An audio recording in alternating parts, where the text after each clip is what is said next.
with incoming President Trump. And of course, we have new leadership in NATO, but also in the European Union. So this really is a good time to listen to political leaders, for political leaders to engage with the broader audience and to offer their vision and clarity at a time of great confusion and danger. So please join me in welcoming Secretary-General Mark Rютте to the stage, and we will listen to him and his inaugural speech before a moderated conversation with me and with the audience. Please.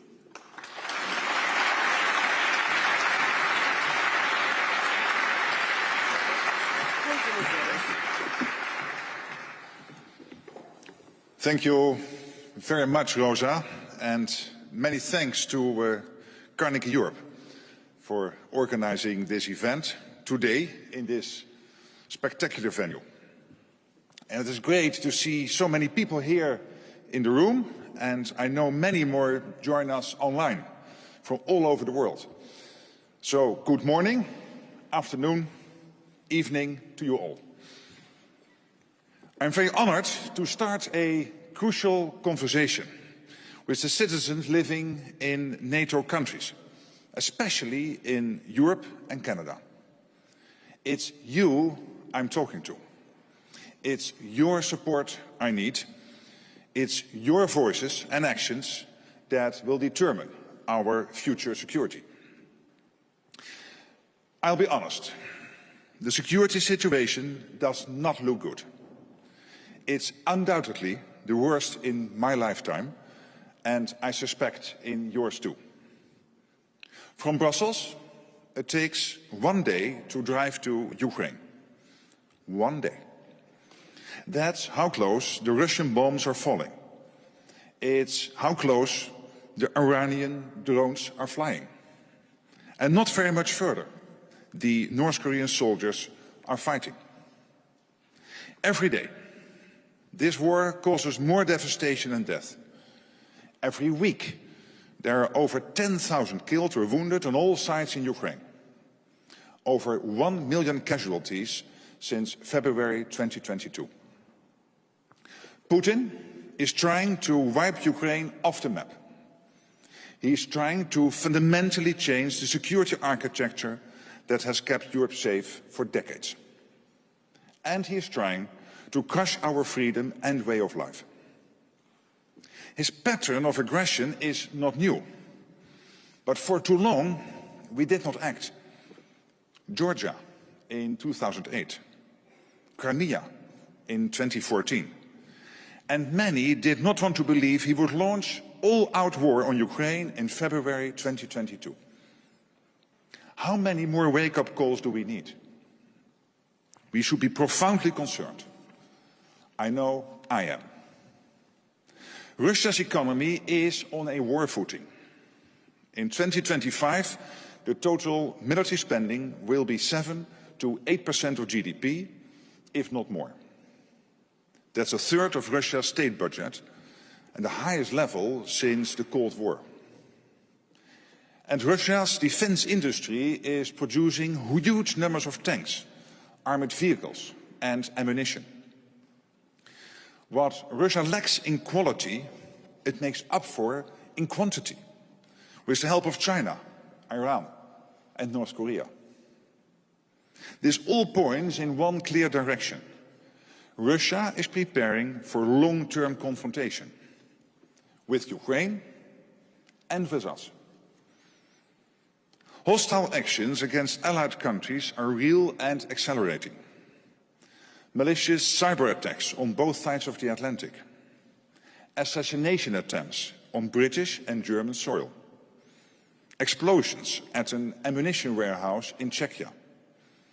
The weaponization of migrants crossing illegally into Poland, Latvia, Lithuania and Finland. Jamming to disrupt civil aviation in the Baltic region. These attacks are not just isolated incidents. They are the result of a coordinated campaign to destabilize our societies and discourage us from supporting Ukraine. They circumvent our deterrence and bring the front line to our front doors, even into our homes.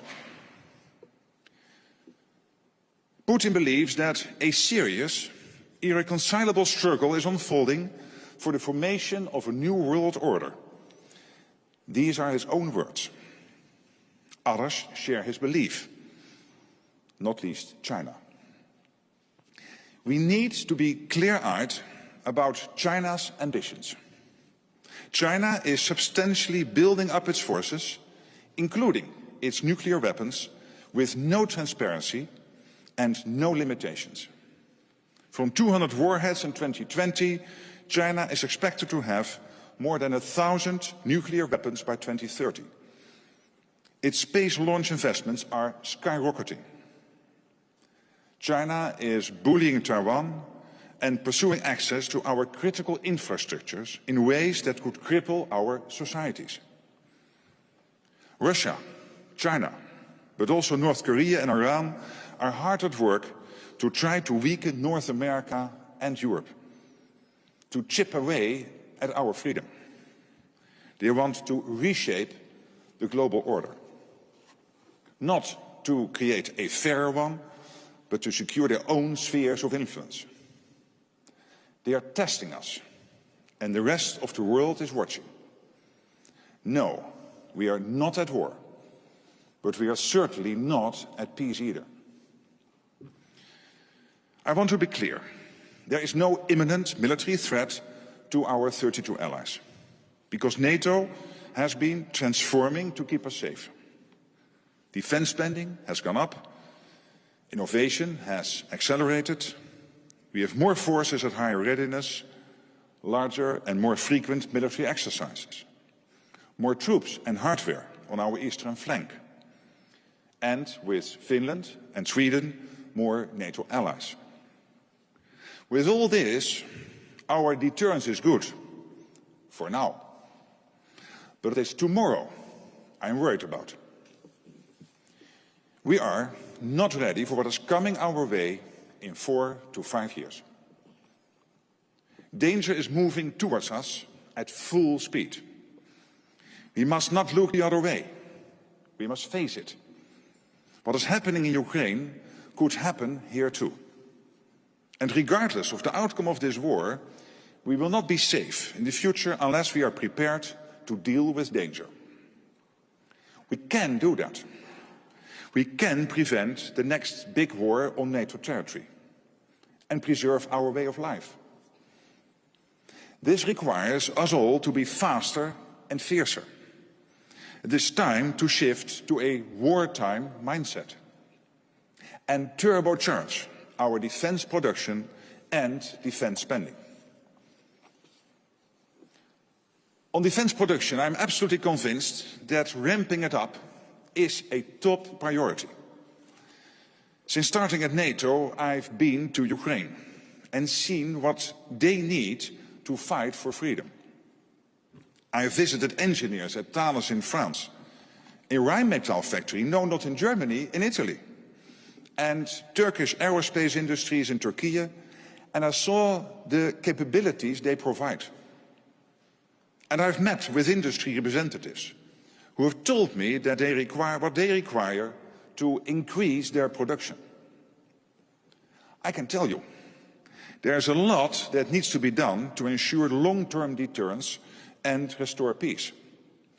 We are not where we want to be. Our defense industry here in Europe has been hollowed out by decades of underinvestment and narrow national industrial interests. When our continent was at peace and defense became an optional extra. As a result, our industry is too small, too fragmented, and too slow. Meanwhile, Russian arms factories are churning out war equipment around the clock.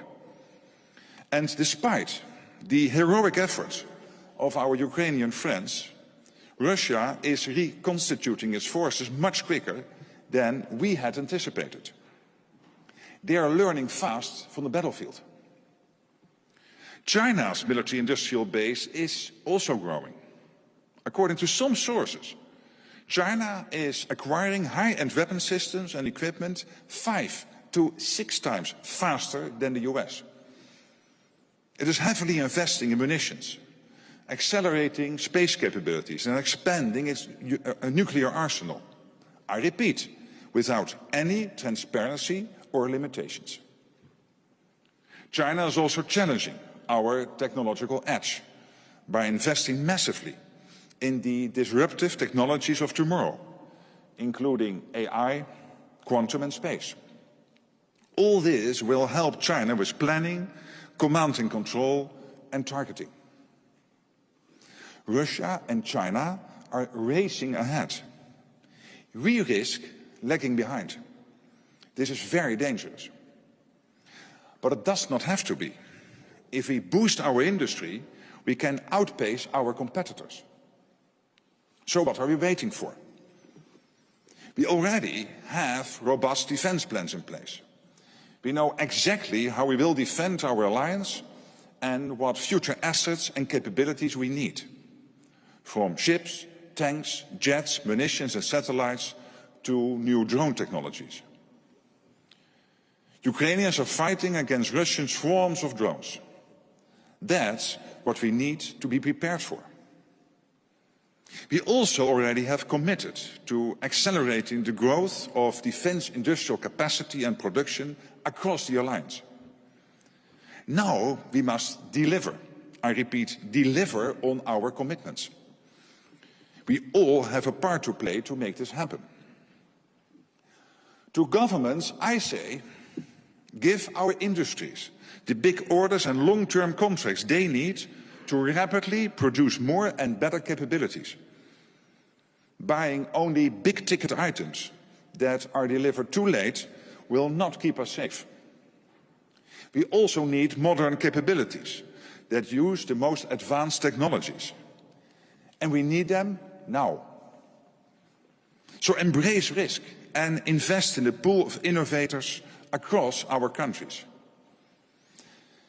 Embracing risk requires you, governments, to change outdated procurement rules and to reconsider your detailed national requirements. With 1 million casualties on our doorstep, you have no time to waste.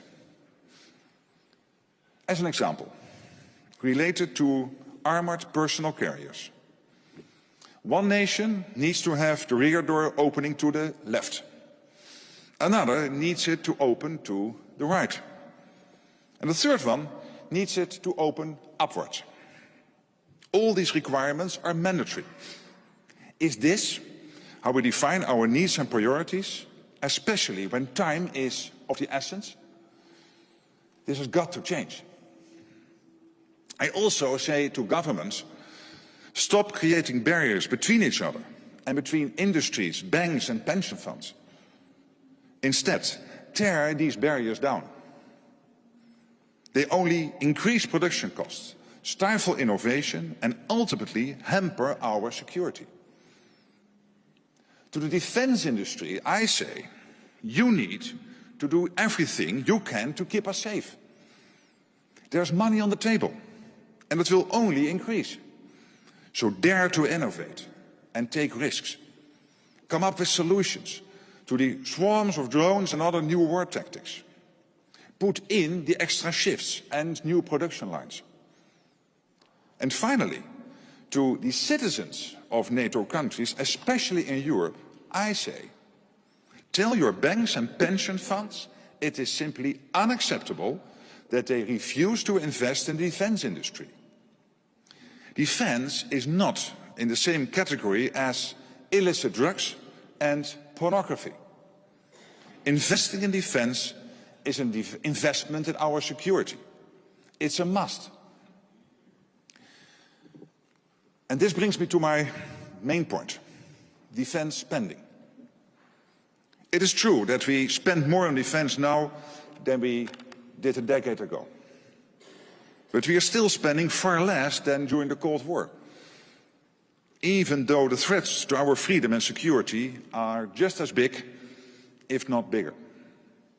During the Cold War, Europeans spent far more than 3% of their GDP on defense. With that mentality, we won the Cold War. Spending dropped after the Iron Curtain fell. The world was safer. It is not anymore. A decade ago, allies agreed it was time to invest in defense once again. The benchmark was set at 2%. By 2023, NATO allies agreed to invest at least 2%. At least. I can tell you, we are going to need a lot more than 2%. I know spending more on defense means spending less on other priorities. But it is only a little less. On average, European countries easily spend up to a quarter of their national income on pensions, health and social security systems. We need a small fraction of that money to make our defenses much stronger and to preserve our way of life. Prioritizing defense requires political leadership.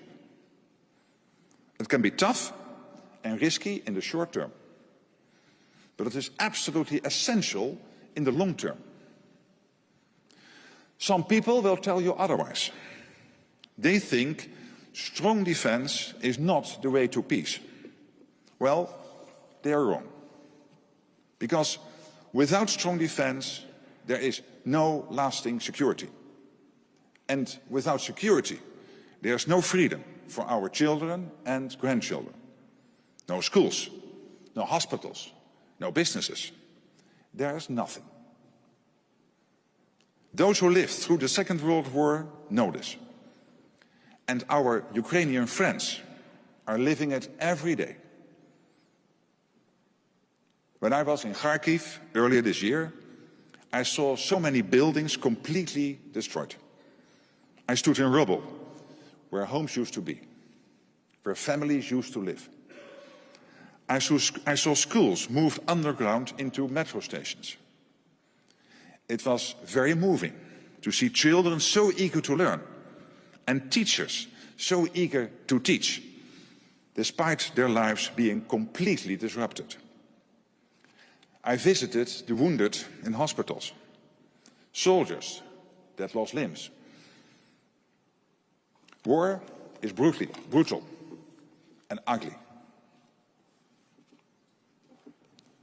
War is also very costly in economic terms. Ukraine, as we speak, is allocating nearly a quarter of its GDP for defense next year. That is more than 10 times what European NATO allies spend.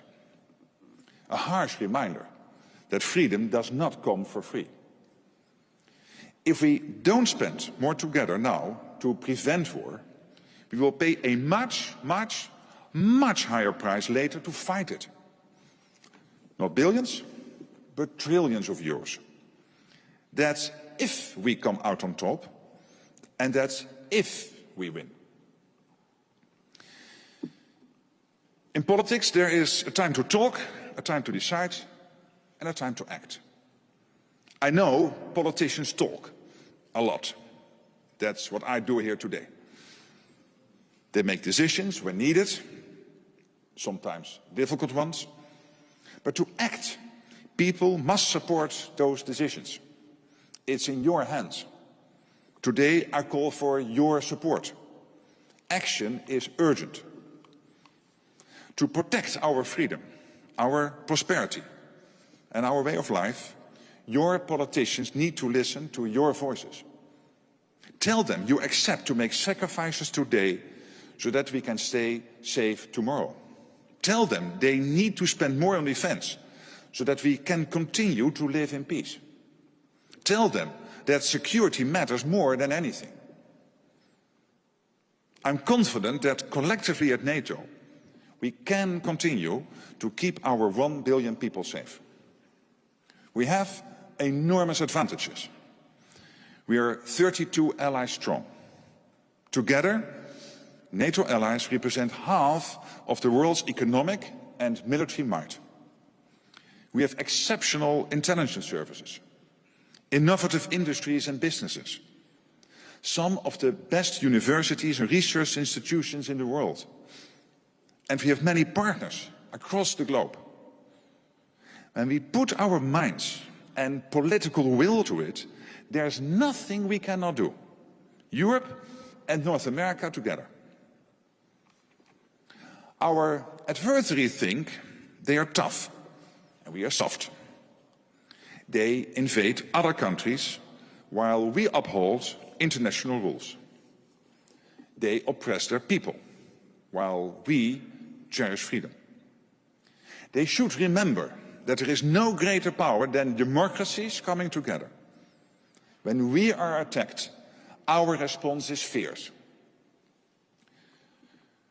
To ensure no one ever considers attacking us, we must maintain long-term deterrence. We can do this. We have done it before. We can do it again. Thank you very much.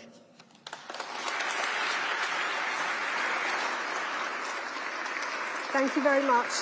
Please take a seat.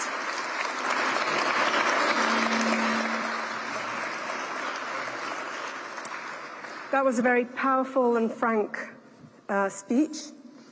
I'm sure it will be listened around Europe and Canada, as you mentioned at the beginning.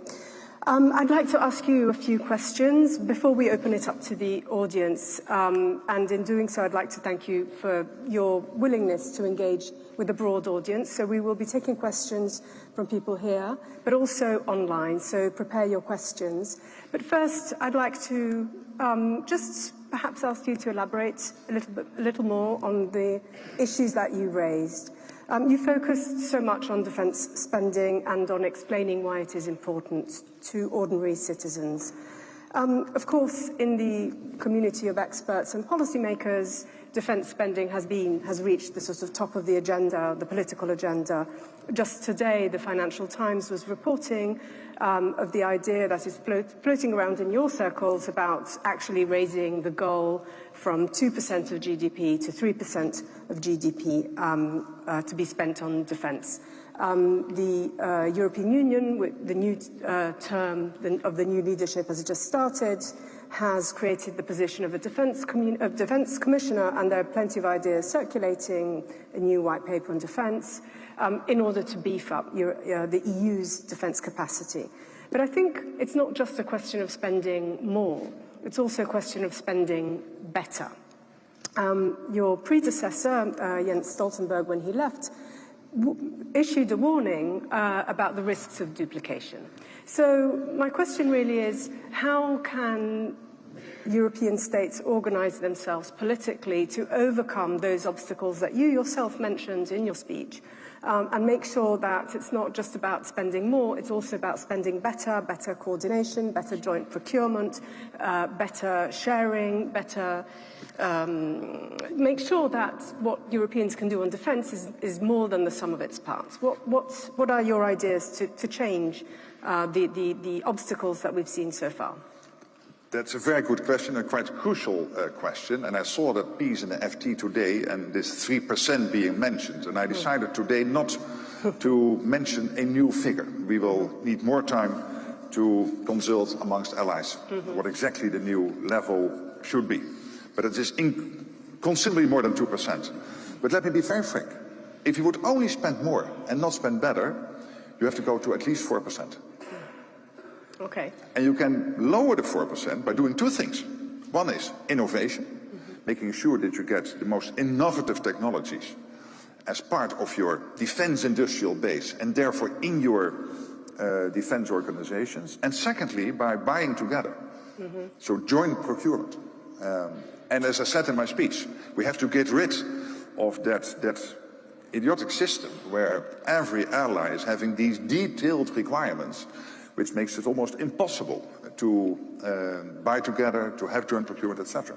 So it is crucial that we spend not only more, but also better, because otherwise the financial impact will be huge. And then not even with 4% you can defend yourselves, because then you would not have the latest technologies implemented in your defense organizations, in your armies, in your navy, in the whole of your military. Yeah. Well, indeed, that's the second question I wanted to ask you. It's not just about how to spend better, it's also about what one spends on. And what we've seen in Ukraine is, at the same time, we've seen a war which has shown many of the conventional warfare, trenches, etc., but also the critical role of technology and Ukrainian creativity in putting technology to good use. So we've seen the Ukrainians fight off the Russian fleet without even having a navy. So how do we? And you yourself in your speech, you mentioned the the hybrid challenges and threats that we are receiving. The MI6 has issued warnings about Russian intelligence going rogue.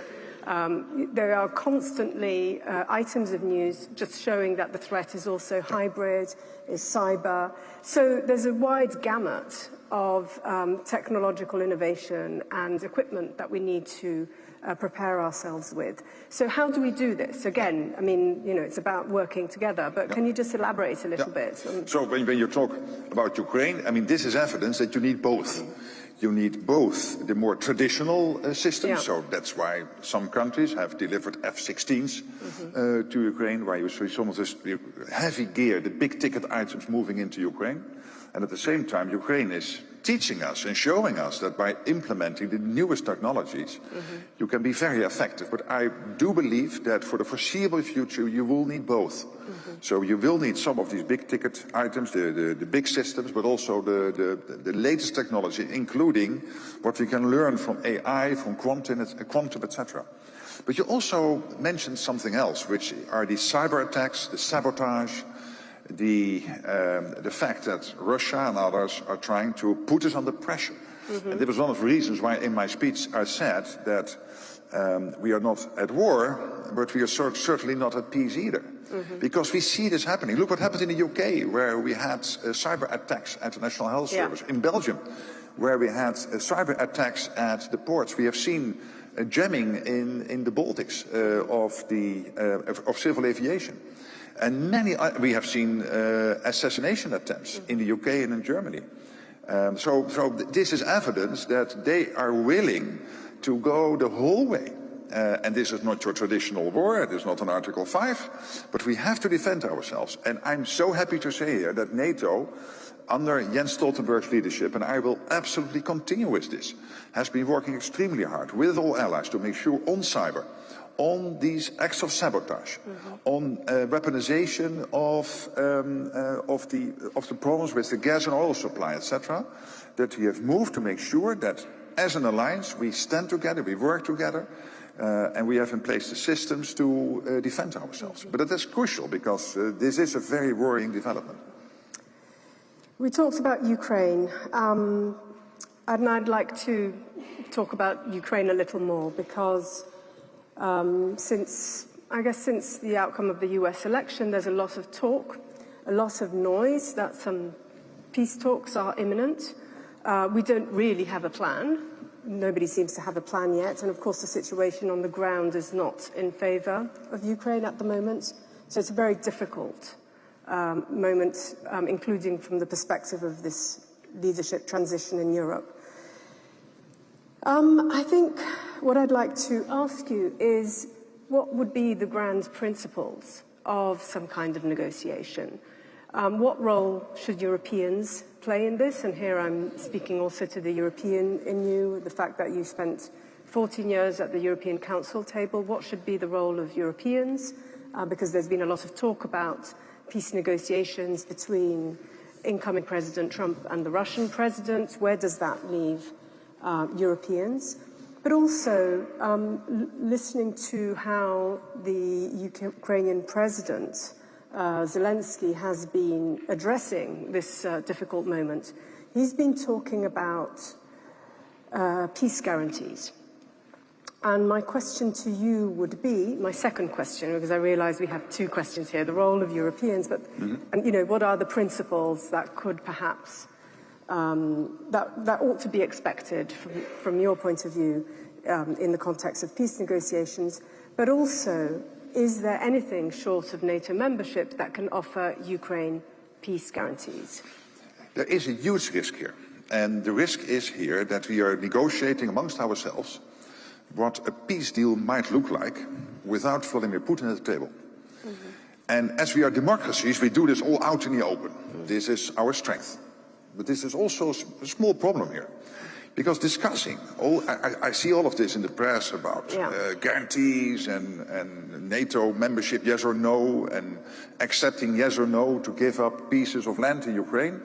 And I'm thinking, if I was now sitting in the Kremlin, and my name would be Vladimir Vladimirovich Putin, I would say, hey, this is moving very positively for me. And I'm not even at the table. So I'm really holding back a bit on this. I remember when Volodymyr Zelensky, in the first days of the war, when he was offered refuge, I think it was in Warsaw or some other European country, that he said, I don't need a right, I need ammunition. Here I would say he doesn't need more plans, he needs, again, ammunition and air defense, etc. Because what we need to do first now is to make sure that Ukraine, from a situation where the front is moving in the wrong direction, very slowly, at a high cost for the Russians, they have already lost 700,000 people or wounded. Again, this month is a record month in terms of the amount of casualties. But still, the front line is moving not in the direction to the east, but to the west. So we have to make sure that whenever these talks start, and it has to be the government in Ukraine, first of all, to decide to do that, he should do this from a position of strength. What I do know, however, and this is what we also have to discuss, of course, with our colleagues in the US, the present administration and the incoming administration, that in the end, the question will be, if there is a deal, who comes out on top? Is that Trump or is it Putin? And I can guarantee you, if Putin comes out on top, if it is a bad deal, that one Xi Jinping will be watching it and will think, hey, what does this mean for me in terms of starting to nibble Taiwan, to do other stuff in my part of the world. So it is crucial that whenever there is a deal, that it is a good deal, with all the elements in there. You mentioned many. I think these were very good considerations. But again, for me to start to discuss this, we start a sort of debate amongst ourselves, within the alliance, with our European partners, without having Putin at the table. And that is risky. Okay. So also pay attention to whatever the peace deal means for other actors around the world. Because at the moment what we see is that the world is one world now. North Korea getting missile technology and nuclear technology from the Russians, being able to use it against the US. Iran getting money from the Russians in return for drone technology and other stuff, and Iran using it to stir up trouble in the Middle East. China, dual-use goods and sanctions circumvention, helping the Russian war effort, supporting the Russian war effort. Of course, at a price. So this is not Ukraine, Russia, Europe. This is global, and it is impacting on South Korea, Japan. It is impacting directly on the United States. Thank you very much, and apologies, I have my phone out because I have all the questions that are coming from online. But first, I'd like to invite a few people from the audience here, and I see, wow, fantastic. I'm going to try and take one question at a time. So shall we start? There's some microphones. So let's take one question here and then move perhaps to the left. And I will ask you, there's one question just there at the back. Yep. I will ask you to introduce yourselves and just be brief and to the point. Thank you. Thank you very much, Rosa. Good afternoon, Secretary General. My name is Pauline Massard. I'm a partner at Ford Global, where I run the cyber and strategic intelligence practice. You'll doubtless remember a Gallup poll from this summer, I believe, which indicated that on average 32% of Europeans were ready to fight for their country. So my question is, what's the point of having more kit if we don't have the ability to generate the right force to fight high-intensity conflict, number one? And number two, how do we convince populations, of which only 32% are ready to fight, that they need to spend more on defense and thus less on their pensions, their healthcare and their education? Well, this is exactly why I addressed my speech not to you, to the politicians, but more generally to the 1 billion people living in NATO territory, and of course particularly focusing on the European and Canadian part of NATO. Because we need to have exactly this debate. And the politicians need to hear from their citizens that, yes, they love their health systems and the social models and the pensions, etc., or they don't love them because they want them to be improved. This is the political debate taking place in each country, in Europe, in Canada, and the US, everywhere. But that when it comes to it, when you really drill down to what is at stake here, that defense has to take priority. Because without defense, without deterrence, without being able, and NATO is not an offensive alliance, it is a defensive alliance. We want peace, but peace through strength, to quote a famous American politician. And that means that you need the money, and you need the industrial base. And this is also an ask I have from this audience, because many of you are in positions of influence to reach large numbers of people, to please amplify, echo what we are discussing here today, that this is crucial, and that if we stick at 2%, yes, we are safe now, but in 4 or 5 years, we might not be safe anymore, and the deterrence might be too weakened to keep ourselves safe from whatever happens in Russia and other parts of the world. And that is a crucial debate.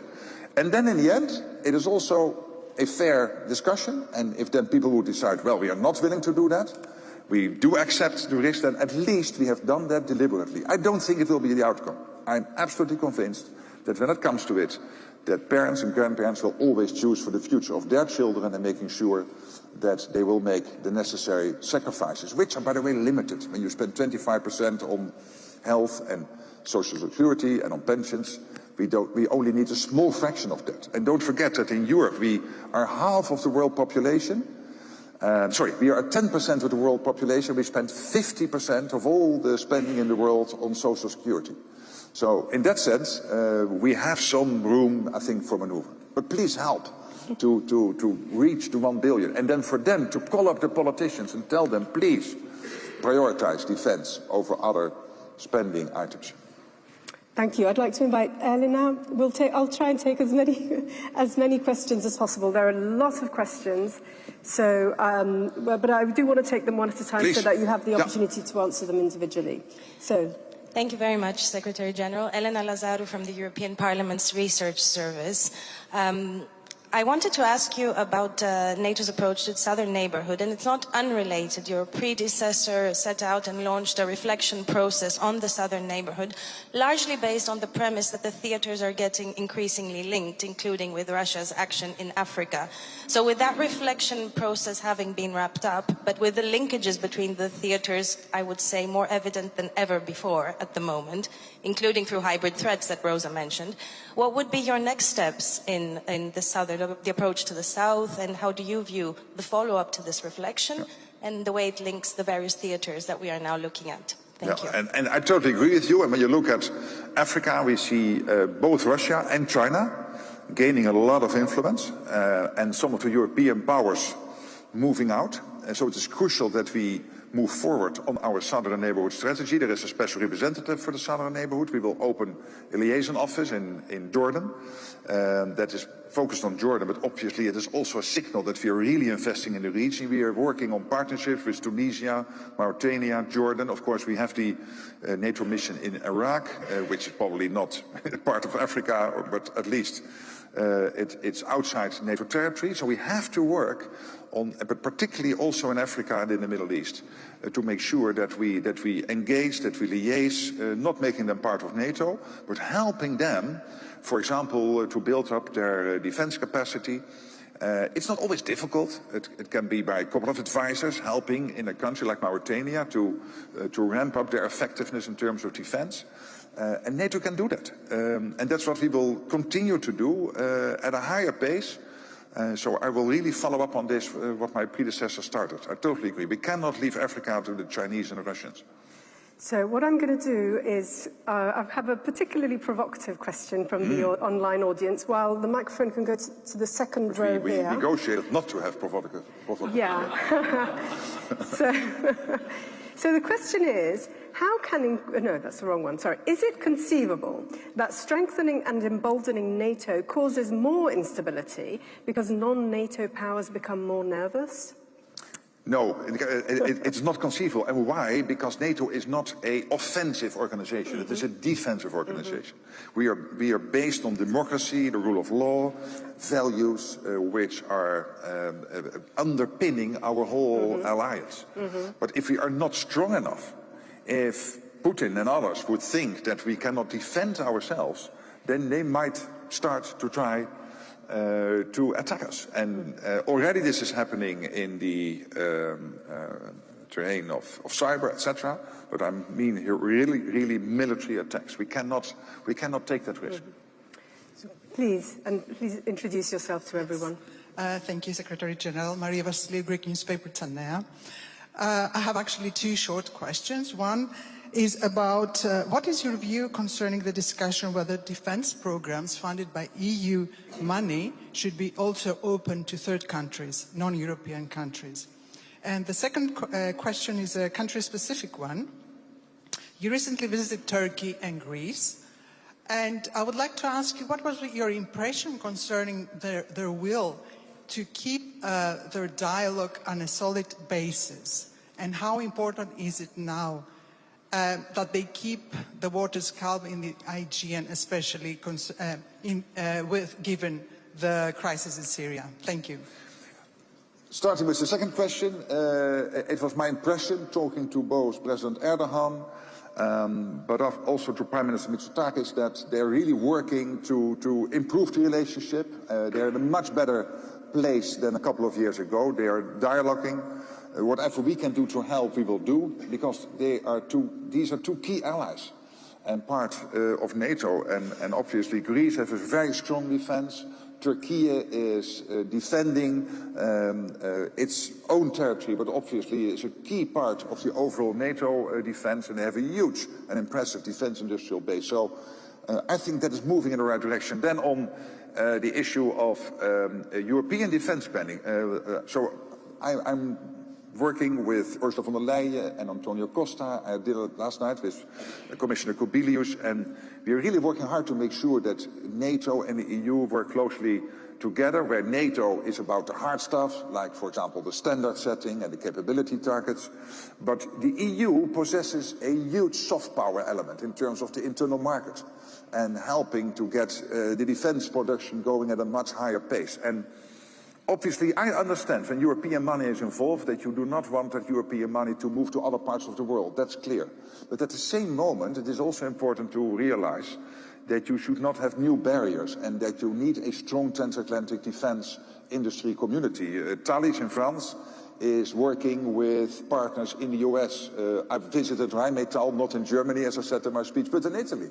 I remember that I told Giorgia Meloni, the Prime Minister, I will visit a Rheinmetall factory, and I thought that she would be angry. She said, oh, that's great, it's one of our best. But no, don't forget Leonardo, also a great Italian industry, obviously, and I met with the boss of Leonardo after that.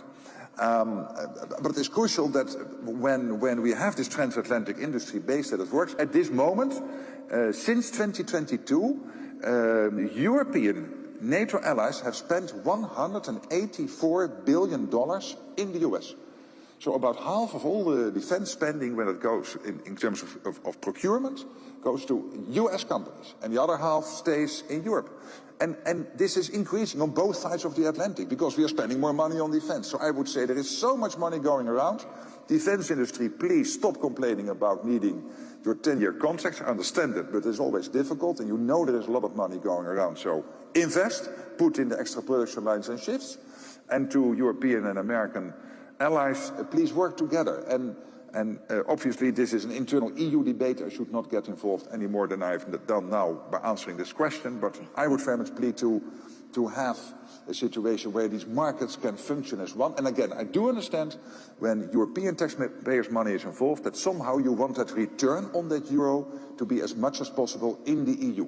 We can do that without hurting the transatlantic defense cooperation.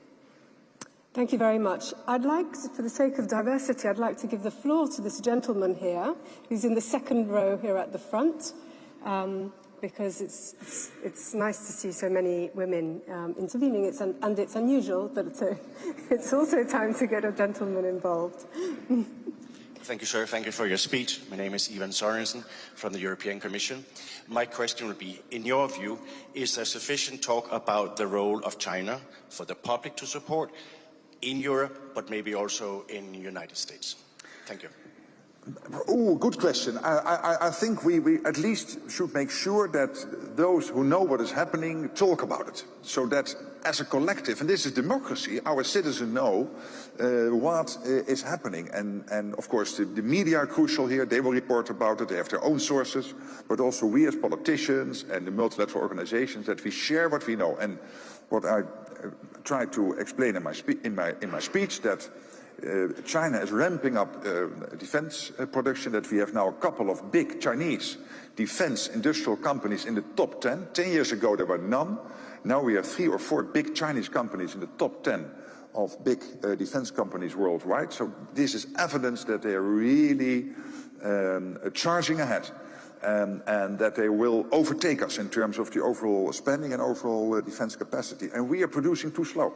And when you combine Russia and China, we are really producing too slow. There are some numbers saying that we produce in a year what Russia is producing in 3 months.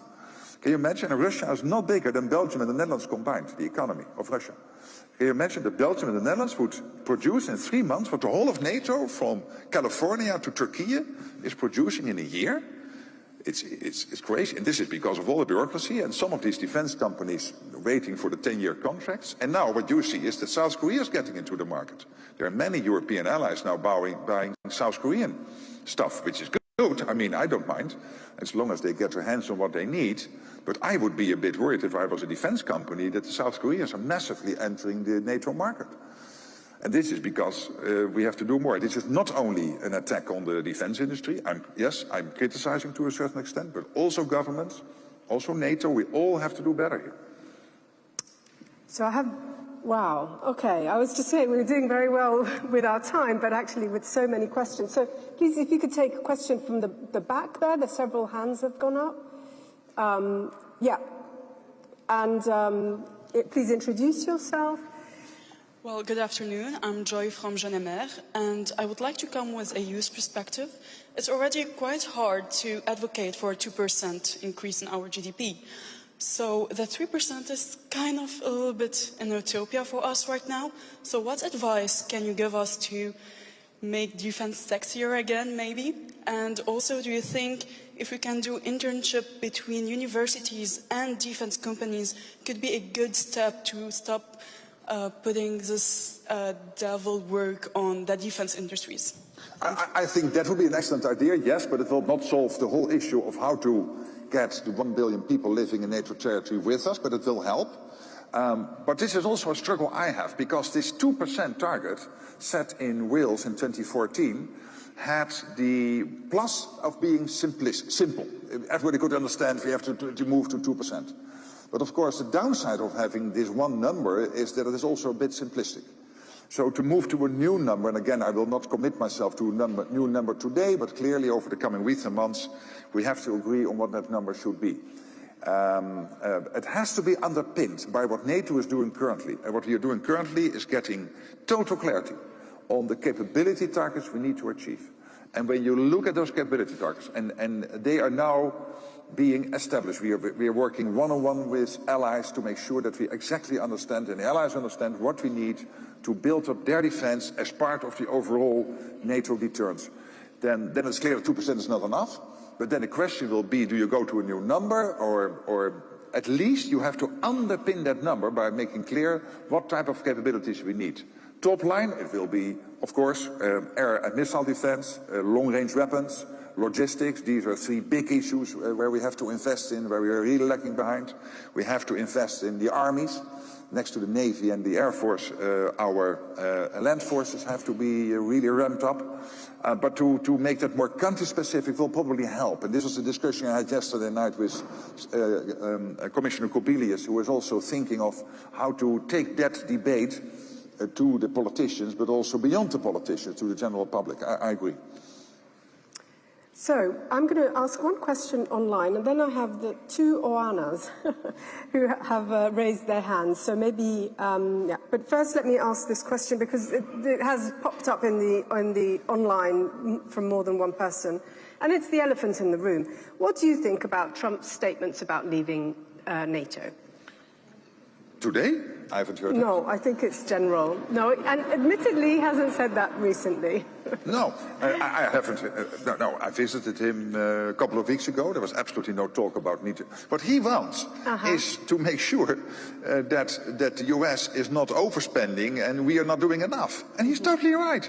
I mean, I remember when he became president in 2016, 2017, that he continued to push us.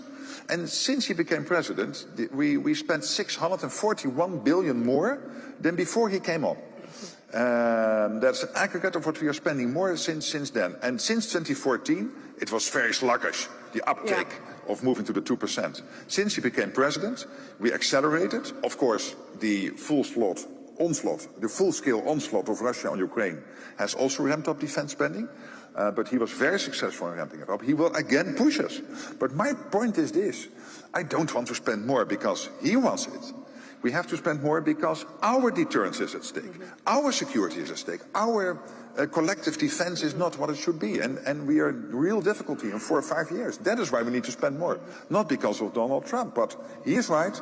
We need to do more. And by the way, what we need from him, I have a big ask from Donald Trump, and this is about the US industrial defense capacity. I know, as Prime Minister of the Netherlands, how difficult it is to buy anything in the US, be it Patriots or missiles or whatever. You have to go through Congress and the Senate, the Congress, the Pentagon and the White House. They all have to agree.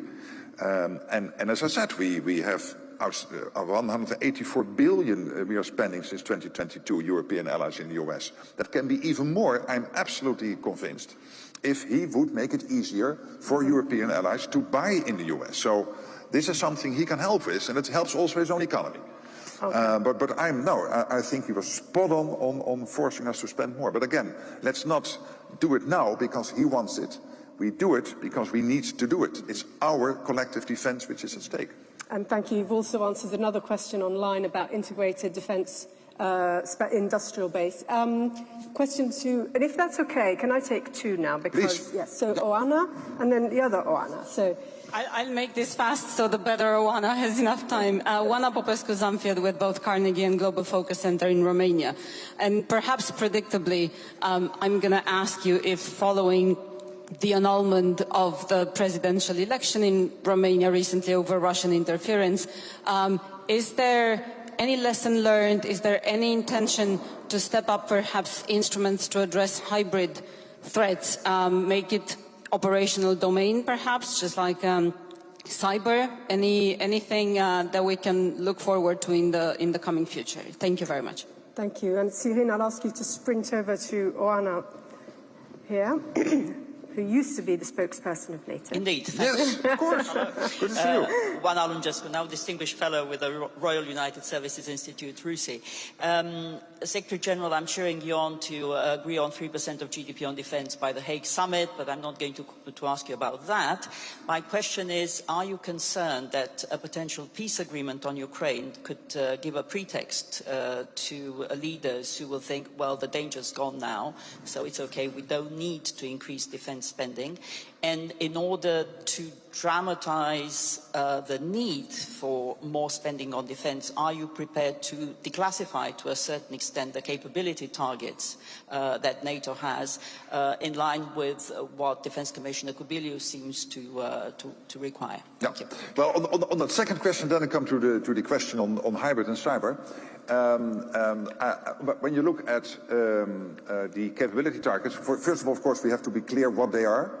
We are in the process of establishing them, and we try to, before summer, it was foreseen for October. We have taken it forward because we cannot wait till October, so we will speed up the whole process, and hopefully defense ministers will agree on closing off this whole process of reviewing our collective defense by May or June.